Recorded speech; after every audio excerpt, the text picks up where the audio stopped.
निफाड तालुक्यातील चांदोरी शिवारात दुर्दैवी अपघात, ओझर येथील मायलेकांचा मृत्यू। नाशिक जिल्ह्यातील निफाड तालुका परिसरात आज एक दुर्दैवी रस्ते अपघात घडला।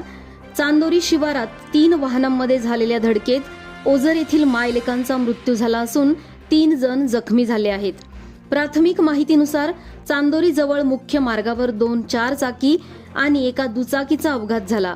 अपघातानंतर स्थानिक नागरिकांनी तात्काळ मदत कार्य सुरू केले।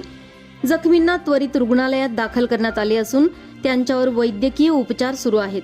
घटनेची माहिती मिळताच पोलिसांनी घटनास्थळी पोहोचून आवश्यक कार्यवाही सुरू केली आहे। अपघाताचे नेमके कारण तपासानंतर स्पष्ट होणार आहे। या घटनेनंतर परिसरात हळहळ व्यक्त केली जात आहे।